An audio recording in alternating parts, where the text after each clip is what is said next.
Open Source is sponsored by listeners like you. Pitch in to keep the world's first podcast going strong. 15 years and counting. Find us at patreon.com/radioopensource. And thank you. I'm Christopher Lighton. This is Open Source. The city of New Orleans, Louisiana, could seem to get climate change better than Boston, say, or New York, or Los Angeles. The New Orleans question is not whether global warming is real or coming soon. In New Orleans, the tipping point is already history and not to be undone. The question is how to cope with the next climate. And the answers can be imaginative and bold. That is the drift of Nathaniel Rich's curious book titled Second Nature, Scenes from a World Remade, about a variety of people already living in the next place. Some of them, like the celebrated historian John Barry, have found new identities, battling to make the next climate more democratic than the last one. Nathaniel Rich comes first with a keynote thought that he was moving forward in the climate story when he planted his young family in Old New Orleans.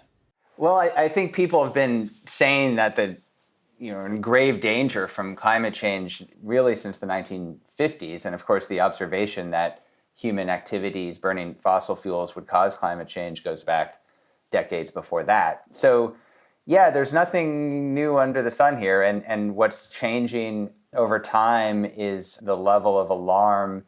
But even there, I would be careful because in 1988, for instance, when there was this high watermark of national attention and anxiety about global warming, at the time it was the hottest summer in the history of civilization, and there were horrific wildfires in the West. 1 million acres of Yellowstone burned, and there was smoke from the fires over Chicago. So this kind of apocalyptic weather event is also not particularly new. It seems that we just forget about it as soon as each episode ends. New Orleans, since its existence, has been forced to confront the possibility just about every hurricane season of its total annihilation. So there's a different sense of these things, I think, in New Orleans, where it's a fact of life, the perilousness of our condition. Nathaniel Rich, you wrote a lot of this book in New Orleans and about New Orleans people and events. 3 million acres of marsh left, protecting that city, in effect, from seas and hurricanes. What is it about the people there, aware in every breath they take of the danger, that somehow activates them? It's apocalyptic, but it's not depressing. Well, it can be depressing. I think the difference is that there's no illusions in New Orleans and in southern Louisiana about how precarious our situation is. And that's been true of New Orleans since it was founded as a city more than 300 years ago. It's always been a city that has existed in defiance to its natural landscape.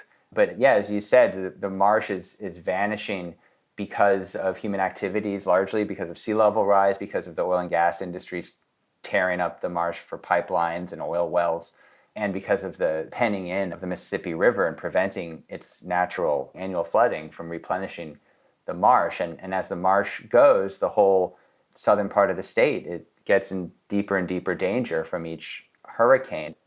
There's not just the destruction of the marshes. There's this sordid history of corruption by the oil and gas industries in Louisiana, and still the fight goes on. This action in the face of catastrophe, it's the defining uncanniness, I think, of your book and of this moment. You ask at some point, how do we negotiate the weirdness of our time? What's the answer?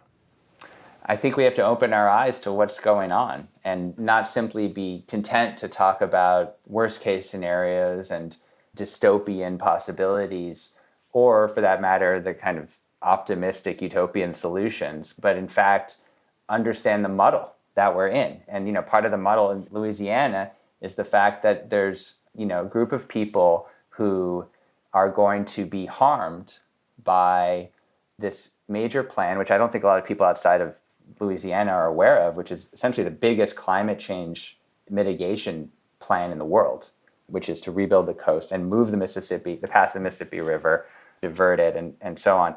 the great irony is that the people who are, this is all being done in the service of people who live on the coast are the ones who are against it. And the reason they're against it is because in the short term, it will cause tremendous damage to their livelihood, which is fishing. By diverting the Mississippi River, you destroy the fisheries there. And so there's a fascinating moral drama that's playing out. Exactly. You're seeing it first in southern Louisiana, but this is coming to every part of the country and frankly to every part of the world, which is to say, what happens when even the most prudent, necessary climate policy, even in the best case scenario, will still cause damage to some small group of people. Nathaniel, it strikes me that the politics is not helpful. It doesn't help even to talk about it, but the people are something else, especially in New Orleans. And I wish you'd just introduce a few of them. I'm fascinated by this historian, John Barry. He's the rage for his book on the great influenza, a model 100 years ago of COVID in one sense, but he's been incredibly active and productive and strong. Yeah, John Barry is a fascinating figure.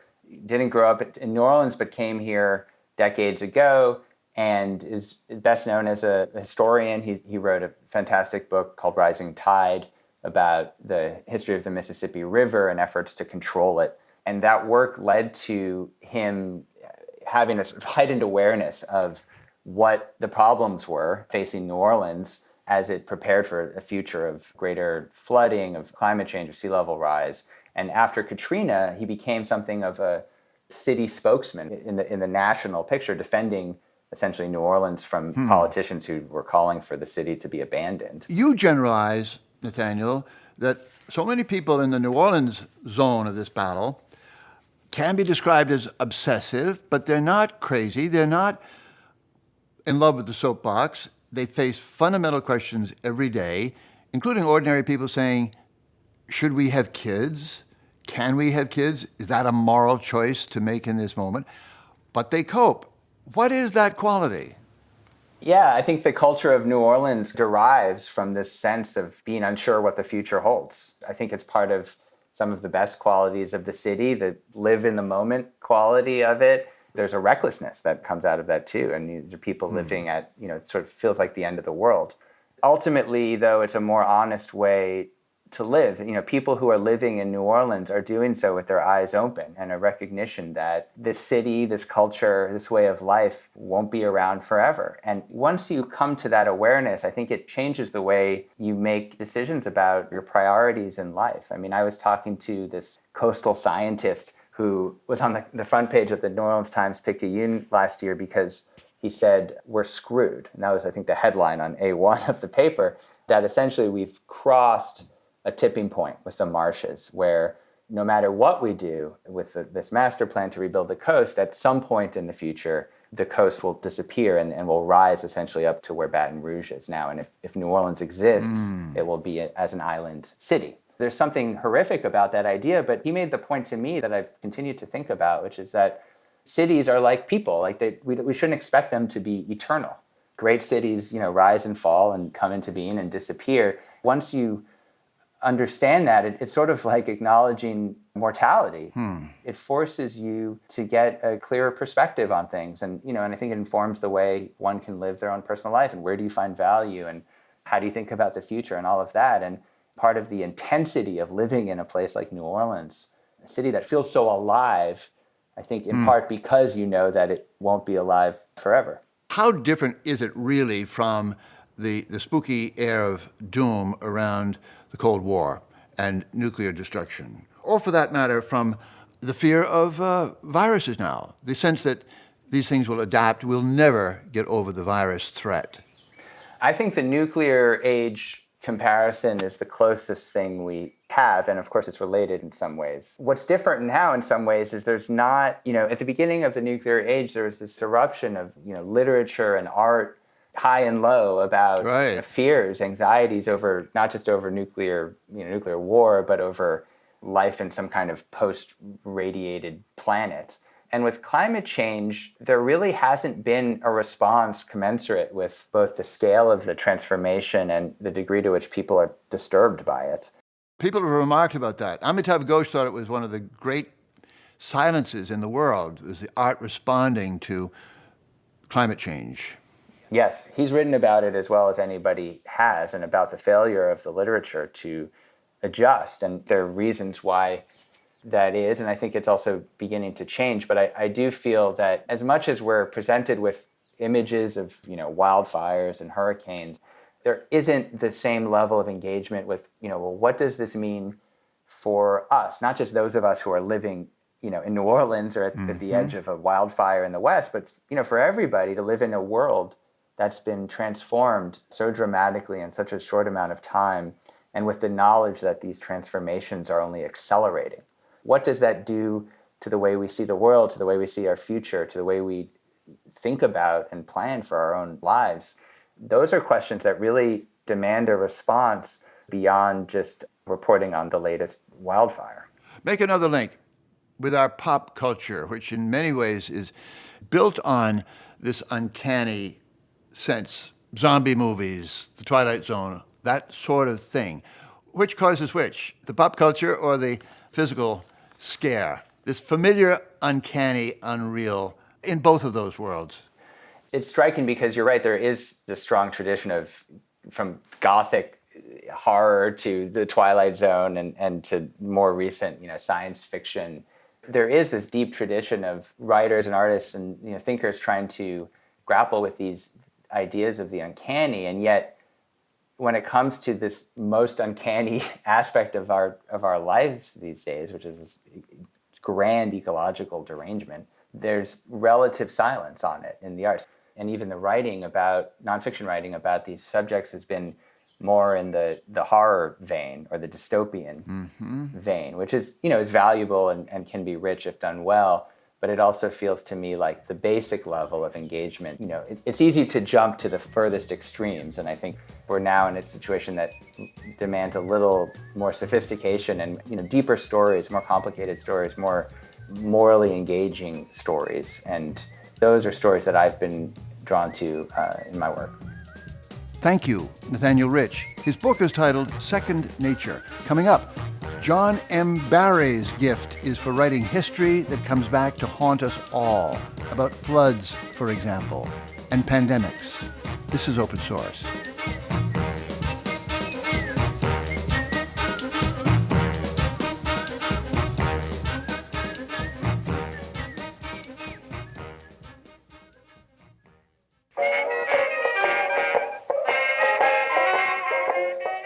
I'm Christopher Lydon. This is Open Source. Historian John Barry is a master storyteller whose work gets better and more relevant with age. Almost 25 years ago, he wrote Rising Tide about the ruinous Mississippi River flood of 1927. 8 years ago, he wrote The Great Influenza about the Spanish flu of 1918, the deadliest plague in history, and a book that anticipated innumerable details of the COVID pandemic. This week, I called him on his phone in New Orleans, and like a good public citizen, he picked it up. John Barry, the nightmare stories of the age seem to have come to roost with you. The pandemic, and you wrote a sort of history forecast of 1918 that repeated itself before our eyes, but also we discover the incredible vanishing of the New Orleans Delta, the marsh that protects that city. And you went to war against it. You've written brilliant history, and you're an activist too. Where the hell are we? And where should our minds be? I'm scared. Well, some things, unfortunately, are scary. But yeah, I don't really regard myself as an activist. But, I have written a book, as you said, on the 1918 pandemic, got involved in public health issues after that and preparedness and so forth. And I ran across, actually, when I was giving a commencement speech to a school of public health, the code of ethics of the Public Health Association, a line in there that knowledge is not morally neutral. Sometimes knowledge compels action. And I guess I took that to heart. After Katrina, I was asked to serve on the levee board. It was an extraordinary board. We had a past president of the American Society of Civil Engineers. We had the chairman of the National Academy of Sciences Working Group on Coastal Risk Reduction. We had the chief engineer for California's 1,500 miles of levees. We had engineers from Louisiana that the State Engineering Society named an award after them. That board very much took seriously the responsibility of protecting the metropolitan area of 1 million plus people. What we did do was file a lawsuit against 97 oil, gas, and pipeline companies over their role in coastal land loss. Well, Nathaniel Rich's fascinating book, Second Nature, has you insisting that the oil and gas industry pay for its sins, backward and forward. How would you describe the result in the end of that very blue ribbon study? Nothing yet. The industry's own studies put their responsibility at roughly 30 to 35% of the land loss. And that's 2,000 square miles of land have been lost, roughly a quarter of the deltaic area. That is equal to the state of Delaware. If you put the state of Delaware between New Orleans and the ocean, you wouldn't need any levees. Now, it's not all because of oil and gas by any stretch, but their own studies say 30, 35%. A study by the state of Louisiana, which is certainly not unfriendly to the industry, put the number at 76%.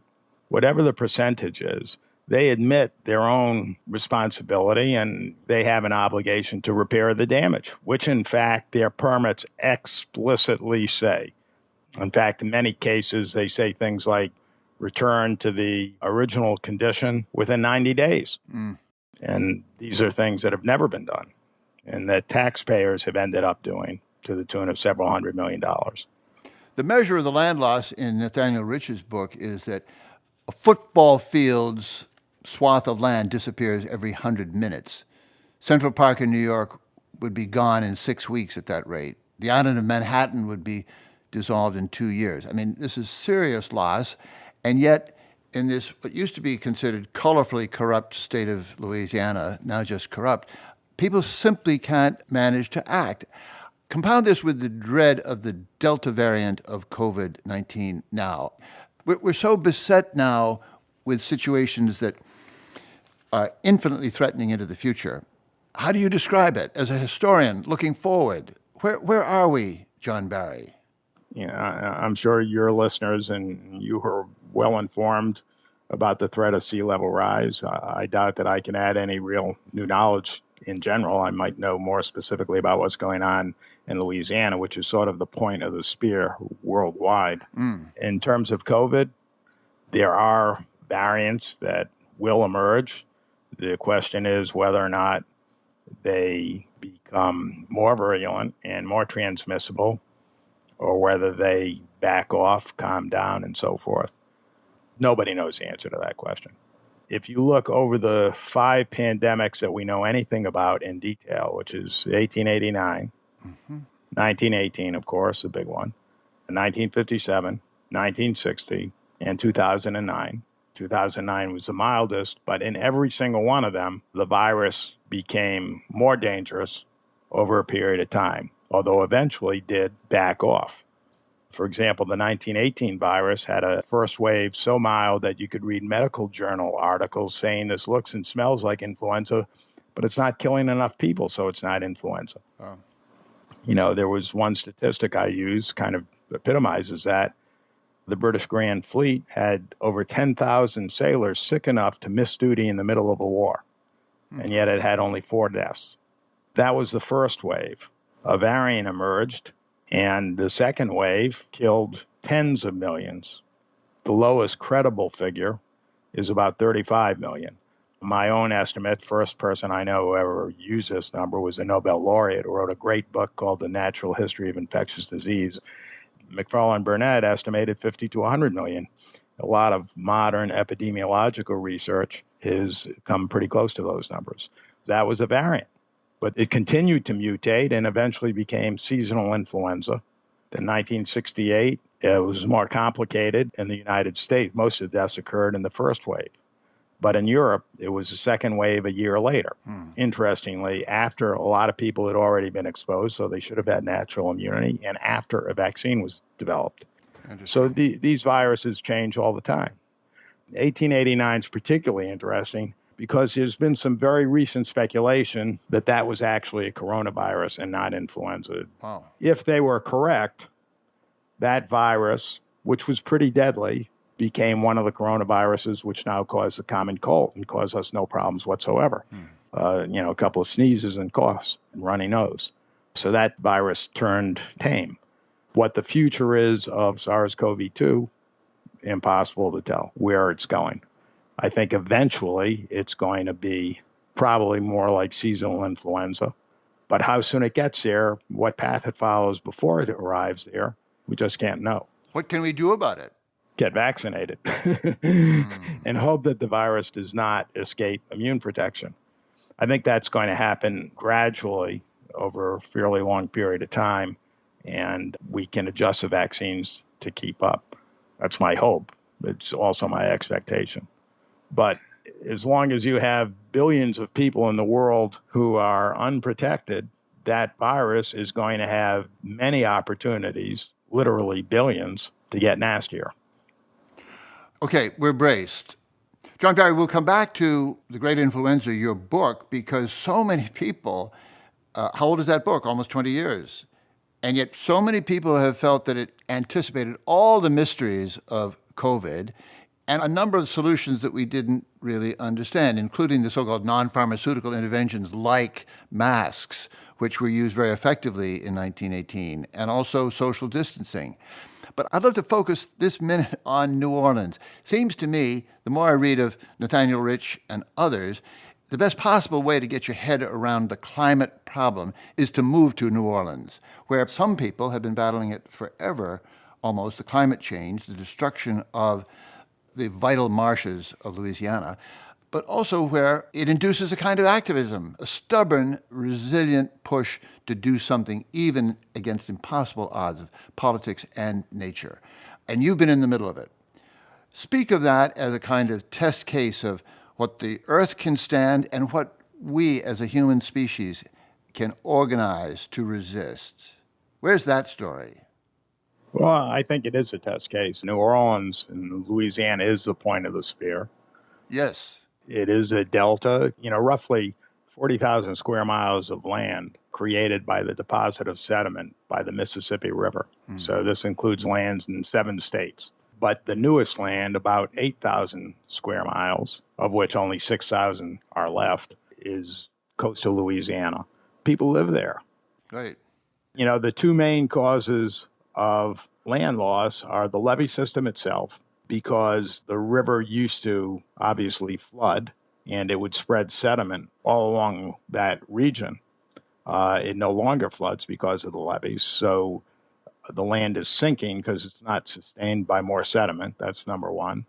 And number two, the oil and gas industry, which has dredged 10,000 miles worth of canals, every inch of which pretty much allows saltwater intrusion and so forth, which destroys the roots and the plants die and they hold the land together. There's no rocks, there's no cliffs, there's no rocky coast along Louisiana's coast.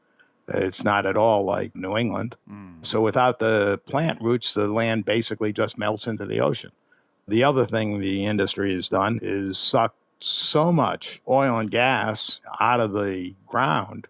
It's like, a straw in a soda. You suck it up and the level sinks. So the land has subsided.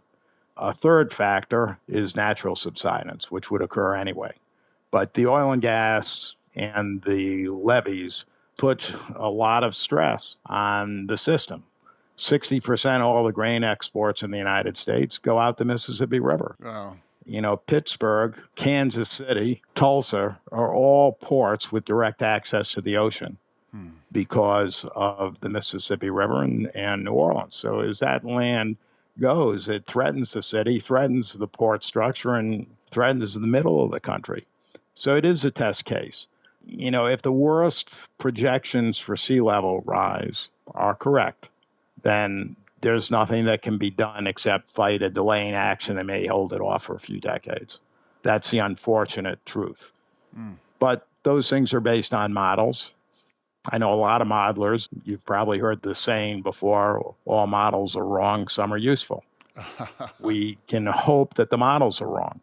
Because if they're right and the worst case comes true, New Orleans is going underwater. But if that happens, it'll be the least of the world's problems because every coastal city in the world will be underwater. But it's also a perfect illustration of the value of the long view and the global view. You say 60% of the grain grown in this country is shipped out for export through the Mississippi River. It's clear, as people say in New Orleans, that the water is the essential resource. The oil and gas is an exhaustible accident. Someday it'll be over. But it's the water that has to be protected. How is it so hard to act on that understanding? Well, because of the political power of the oil and gas industry. It's pretty simple. And obviously, in terms of the larger question about global warming and so forth, and the Coke industries and funding of people denying global warming and so forth and so on, that's the big picture, and it's a real problem. In Louisiana, you have, in addition to that, let's just say there was a saying that the flag of Texaco flies over the Louisiana Capitol. Right. So, I was the architect. I guess it was my idea, to sue the industry, but I didn't take much convincing of my colleagues on the levee board. In fact, one of them said he wished he'd thought of it because we needed, money to protect people's lives. And they caused the damage, so it seemed reasonable to expect them to pay for it. Anyway, when we did that, the state legislature, this is in Nathaniel Rich's chapter that you were discussing, the state legislature actually fought to pass laws, which, is like running a political campaign. I went to practically every Rotary Club in the state, it seemed like, trying to get people to call their state legislatures and so forth. But according to the polling that we did, an overwhelming majority of the state thought that the oil industry should pay. That public sentiment didn't penetrate what they refer to as inside the rail being in the state legislature, which separates the legislators from the public and, of course, the lobbyists. I mean, we had 11 lobbyists working for us, but they had something like 40 or 50 lobbyists. There are only like 140 members of the state legislature. Pretty good numbers. John Barry, take yourself as a profile of the beleaguered citizen. You're smarter than most, and you've written extensively all your life as a professional historian, but you're beset by the scientific mysteries, the political obstacles. Who knows when to act, what to think, what to do? But you decided to take an important step as a public person. I'd love you to walk us through your trials and what it meant for you to do it and how you feel at this point with that suit entirely frustrated. And the water's inevitably still rising. I guess if you're talking about me personally, number one, I don't teach. I'm a writer. So that's a pretty isolating thing to do. Particularly as an historian, you're not out interviewing people. You're going through archival records. So you don't have a lot of human interaction. Early in my life, I was also a football coach, fairly competitive, and like getting my hands dirty and so forth. I was asked to serve on the levee board, and it was so obvious a step to take. It just seemed, natural to do that. Originally, it never occurred to me that we would actually go to court and win. What I really wanted to do was raise the public awareness of the issue, which we were, without a doubt, very successful in doing. The New Orleans paper named our lawsuit the number one political story of the year and the number one news story of the year. So it was a pretty big deal in Louisiana. It's impressive. Then it occurred to me as we got into it that we might actually win. So my term expired, and lo and behold, the governor, Bobby Jindal, surprise, didn't reappoint me to the board. Once we were on the board, we could only be removed for a cause. Otherwise, we would never have been able to file the lawsuit. So he did manage to replace 4 out of the 9 members of the board, but we managed to fight off his efforts to control the entire board and withdraw the lawsuit. But once it was out there and I thought there was a real possibility to win, I didn't want to walk away from it. I was pretty well known in the state because of my book, Rising Tide, and, had a lot of connections statewide. Plus, I like to fight, I guess. They thought they were going to get rid of me that easily. I thought, no, you're not going to get rid of me that easily. So I was removed from the board, I guess, in October. The state legislature convened in March, and the session lasted until June. So basically, I took 8 months off from the rest of my life campaigning to try to prevent the state legislature from retroactively killing the lawsuit. You know, they introduced, depending on how you count, I think 18 different bills, each attacking the lawsuit from a different angle.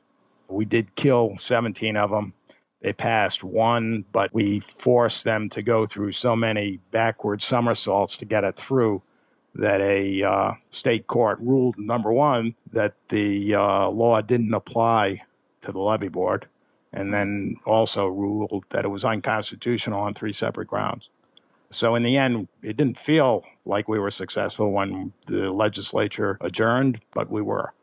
Retroactively killed the lawsuit that was already moving through the courts. You know, our lawsuit ended up being dismissed, I think, by a judge who is extremely ambitious and wants to get appointed to the Fifth Circuit Court of Appeals. So he didn't want to make anybody mad politically. But whether I'm correct in that or not, the ruling was that we didn't have standing to file suit. However, there are 7 coastal parishes in Louisiana which in the law explicitly have standing to file suit. And after we sued, 7 parishes have sued the industry. And, you know, that is working its way through both the court system and the political system. Coming up, New Orleans' predicament and the country's. This is Open Source.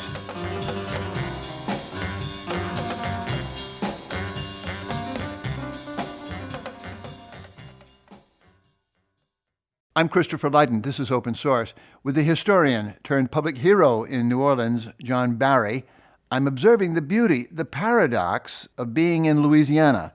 As he says, the point of the spear of survival in an endangered climate. And I'm asking him, Citizen Barry, you've gone active and you've turned public opinion around, and yet the marshes are still dissolving. It's an unbearable version, it seems, of the predicament we're all in around the world, no? Short term, Louisiana is doing things right. Louisiana did create something called the Coastal Protection and Restoration Authority, which I served on for about 6 years until I was removed. And the CPRA is well funded for a short period of time because of the BP spill. Now, that was unrelated to the lawsuit that we filed. The big difference between the land loss caused by dredging and other things, and the actual direct damage caused by BP's spill. But that provided quite a few $1 billion over the short term to the state to do all sorts of things. But that money's going to run out. And the CPRA has come up with a master plan, which has been widely praised by the environmental community, scientific community, and has very strong political support. The problem with it is they say it's a $50 billion plan. The reality is it costs $100 billion at least. And they've got about $12 or $13 billion. So where's the rest of the money coming from? So there's very strong support in Louisiana for addressing the coastal issue. The fight is who's going to pay for it. In Louisiana, they say, well, the rest of the United States should pay for it. Actually, it's perfectly appropriate to expect a lot of that because a lot of the damage comes from benefits that accrue to the entire rest of the United States. For example, there used to be 400 million tons of sediment that came down the Mississippi River. There are now 200 million tons of sediment. Where did it go? Well, over 100 million tons is sitting behind 6 dams on the Missouri River. They were built to help areas up there. It was deemed in the national interest, and it damaged Louisiana because it withdraws sources of sediment. That's, one reason. But I do think the federal government, the nation, has a role in helping keep the marsh in existence. But again, the oil industry also has a very direct role. So the issue is going to be who's going to pay for it. People in Louisiana, the politicians in Louisiana, think that, well, they probably don't think. They know the reality of the situation. They'll never get the federal government to pay $70 or $80 billion for that. But they don't want to face reality, or at least talk about facing reality, which goes back to the oil industry. To what degree does the American public pay for all this in the profits of the oil industry? I mean, we all use their oil and gas.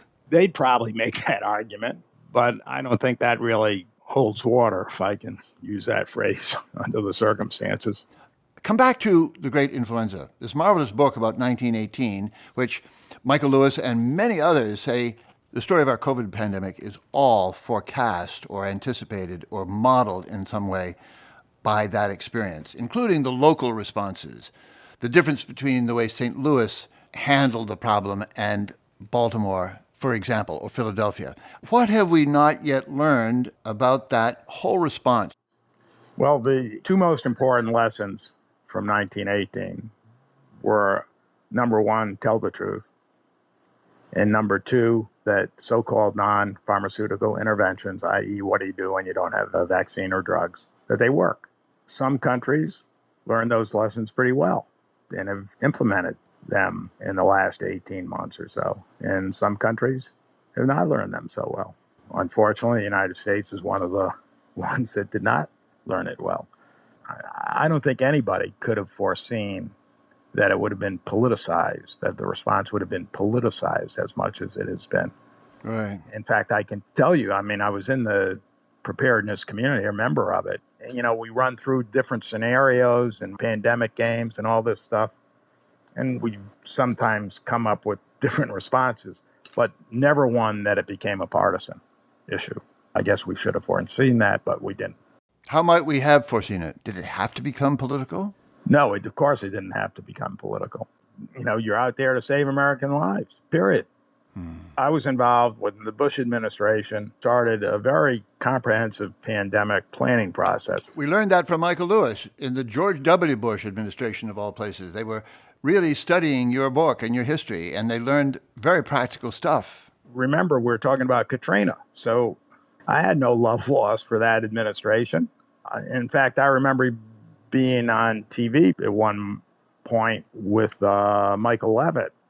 And one of the interviewers was saying that their emphasis on pandemics was to distract people from Karl Rove. This was when the Valerie Plame issue was going up and whether Karl Rove was going to be indicted and so forth and so on. They were accusing him of just to distract, and I actually had to interject to defend the Bush administration, saying, no, this is deadly serious. It has nothing to do with that. In fact, on September 11th, 2001, the then HHS Secretary Tommy Thompson had scheduled an important meeting to start the pandemic preparedness process, get that rolling. So that predated Karl Rove by quite a bit. That's not partisan. You're trying to save people's lives. How can that be partisan? You can see how something could be politicized, but not to the extent that masks became political, not to the extent that the advice given by public health professionals could be politicized. That was not foreseeable. And now it's even crazier. A vaccine developed under the Trump administration. Right. Republicans don't like the vaccine.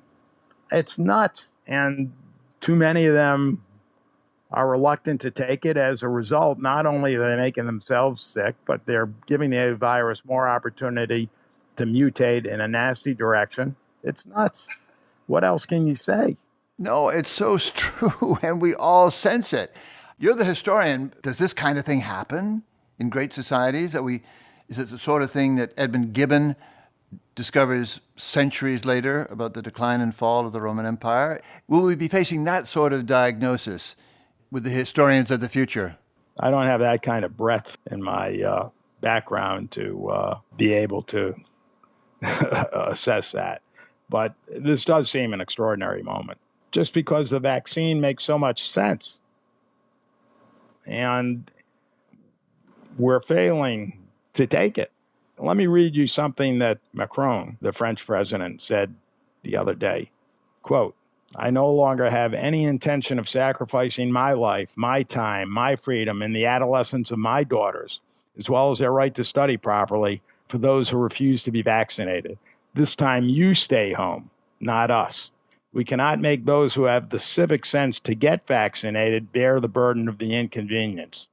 The restrictions will weigh on others, those who, for reasons incomprehensible in the country of Louis Pasteur, science, and the Enlightenment, still hesitate to use the only weapon available against the pandemic, the vaccine. We are beginning to see responses in the United States that are not dissimilar. We haven't heard it from the White House yet. The American Medical Association called for vaccine mandates.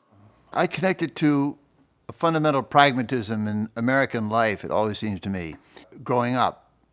What's different about this country? Things work. And if they don't work, we change them or we invent something else. Well, you're right. FDR said, we'll try something. And if it doesn't work, we'll do something else. Right. We know the vaccines work. And I do think there will probably be a significant uptick in the near future. Uptick of? Vaccines. People will start accepting the vaccine. More and more Republican leaders are speaking up. Steve Scalise in Louisiana, whom I have no particular love for, he is the House Minority Whip, the U.S. House. A couple of days ago, he said, safe, get vaccinated, and I guess had a picture of himself getting vaccinated. There was an editorial cartoon in the dominant paper in the state in which they showed his face in, December, January, February, March, April, all of which there's silence. And then all of a sudden now in July, he's speaking up on the vaccine. Where was he for the last 6 months? The fact is he's speaking up now. Louisiana, incidentally, has at the moment the highest per capita increase in the country in cases. And what about the vaccine rate in Louisiana? Yeah, it's like third from the bottom. New Orleans is actually pretty good. In New Orleans, it had been tracking pretty close to the national levels of vaccination, which means, given its population, that since the rest of the state lags so far behind, they would be a distant last probably in vaccination rate if you took New Orleans out. So things are pretty bad. There was a congressman who had won his first election, never got seated in Congress, 41 years old, Luke Letlow, got COVID and died after the 2020 election. Between the time he got elected and the time he was to have been sworn in. There's another congressman, Clay Higgins, who right now says he's pretty sick. And his wife and son are also pretty sick with COVID. The similar things are happening in other areas of the country where they've declined to get vaccinated. Because it's not just declining to be vaccinated. As a general rule, the people who don't get vaccinated are also the ones who don't social distance, who don't wear masks, who go out and mix because they don't believe that it's a serious problem. So you have sort of a perfect storm. It's not just lack of vaccination.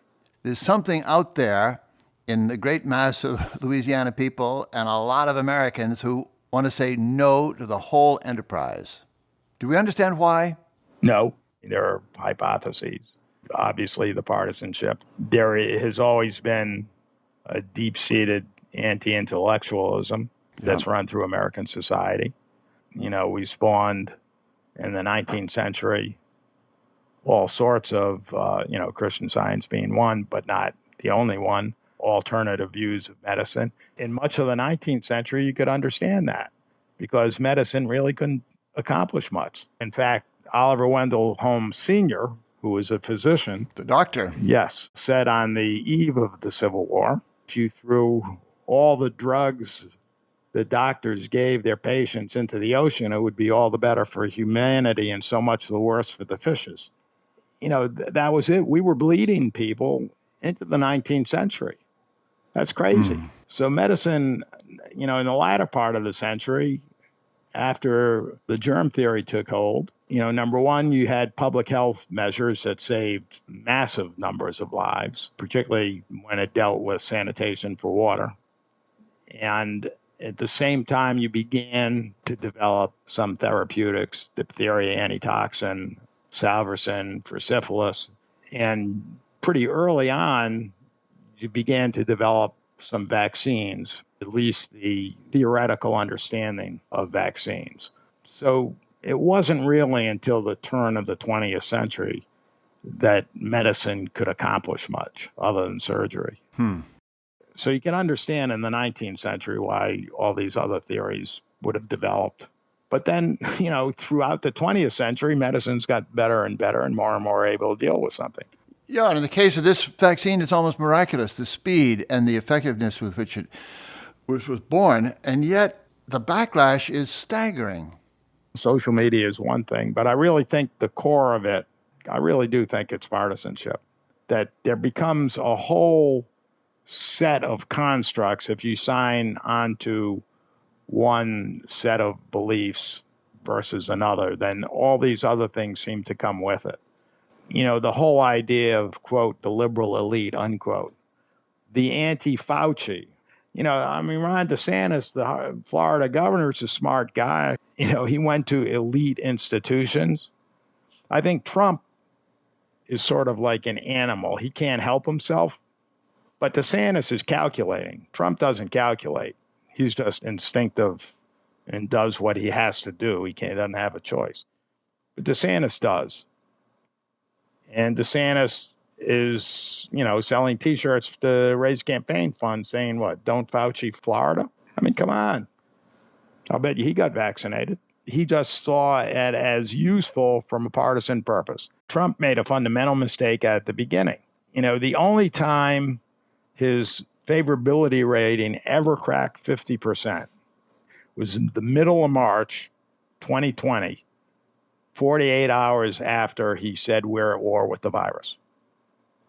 If he had taken charge, even if he had done a poor job, but if he had demonstrated leadership, he would have helped himself out politically.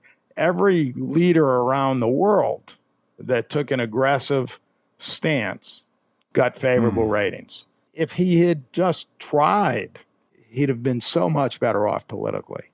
Instead, he just denied and denied and denied. And you can't deny people dying. You can make all sorts of claims about case counts and so forth, but when people start, showing up in morgues, and when you've got refrigerated trucks outside of hospitals because the morgues can't take them, those are not images that you can wish away. Of all the things he said when he was president, the most incredible thing to me was in the middle of a huge national crisis and international crisis. And he said it more than once. He said, the federal government is a backup. Yeah. That is leadership? I don't think so. And I don't think the Americans thought so. Yeah, okay, it was to his political advantage to have done much more. John Barry, you've given us a dense hour here.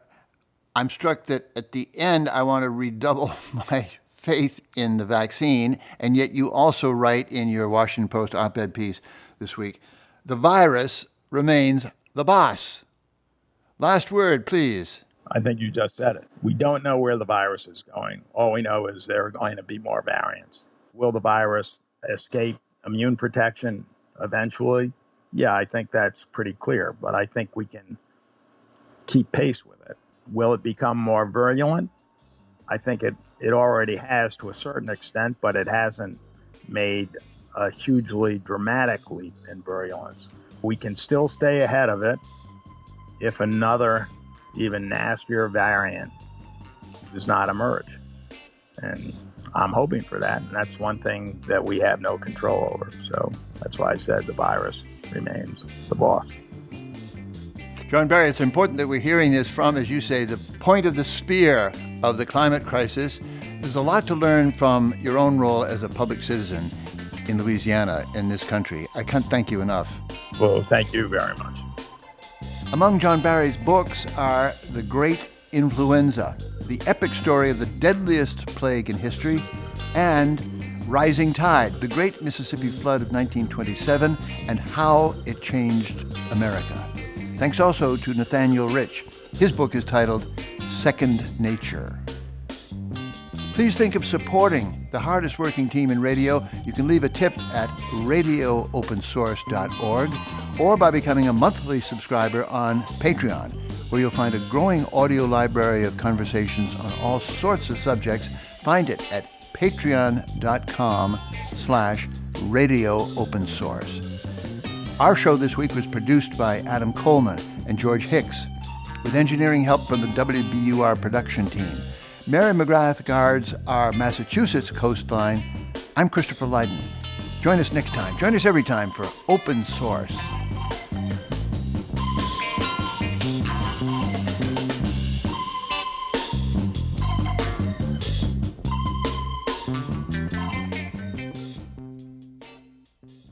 Open Source is a proud member of Hub and Spoke, a nonprofit collective of independent producers bringing you some of the smartest podcasts out there. This week, we hope you'll check out Ministry of Ideas.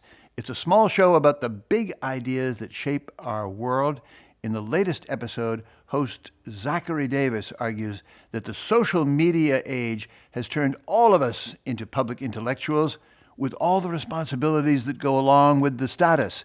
Check it out at ministryofideas.org. And check out the whole Hub and Spoke lineup at hubspokeaudio.org. Hub and Spoke Audio Collective.